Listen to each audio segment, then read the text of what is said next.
measures for your toilet up to your knees without getting in terrible trouble with your trustees. There's just no way one can do that. If you have a collection of rocks up to your knees, that's a bad problem too.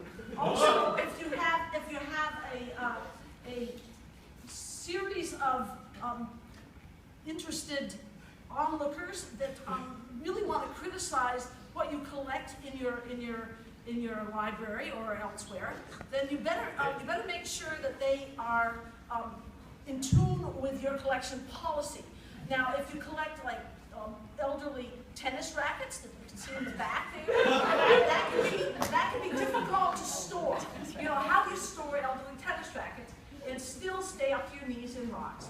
You cannot do that easily, and then particularly if you've got one hand held up in the air. You know, it's really a safety issue that is difficult for library trustees to help you with.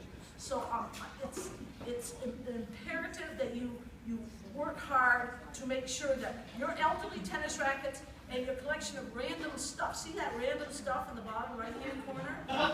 This is difficult to box. If you have archive paper or archive boxes, maybe you could stick them in there, but then somebody would have to catalog them. And that is a problem with that. So, there are 12 slides, remember. Oh, I didn't know. Oh, advance the slides. Oh, I didn't know. How do I do that? Spacebar.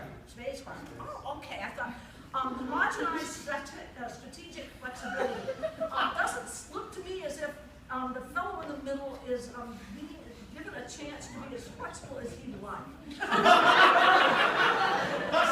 So you see that the divorce rate in Maine and the per capita consumption of margarine are relatively similar. And transparency and accountability, ethics and impact, and lifelong learning, you've got to learn about margarine early on or you've just missed your chance. Several people on the internet disagree with me, says this poor dude.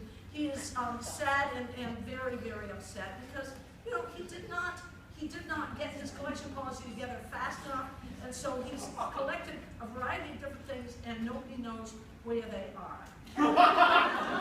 Excuse our deaths of these lovely librarians. Probably at the Billings Library early on in the 1940s. They have a problem because their collections are crooked and they are 2.5 minutes. Okay, whoops. And we must adapt and continuously going forward the best breed of action. The library is now selling coffee for $1 because we really need to have some more of those archival boxes to keep them. Global salads are delicious, and this is no time to bite the bullet on our optional relative programming because it is messy and you'll get it on the collection. Pumping iron without pain hurts. You get Wave Fire and Wonton, and it's a collection of vinyl records that are extremely rare, but you don't need them because they don't fit with your collection policy. Anything can be a slam poem, even if you say it like this, and it looks to me as if she's saying it in a setting where nobody is listening because nobody really cares about slam poetry for more than 5 seconds.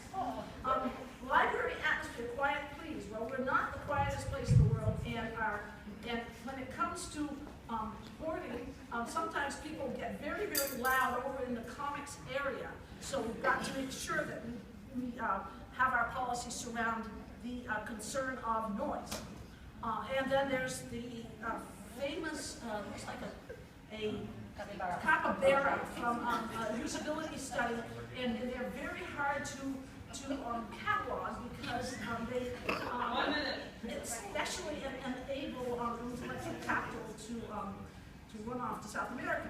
Last came Vera, a meatball covered with spaghetti and cheese, I assume.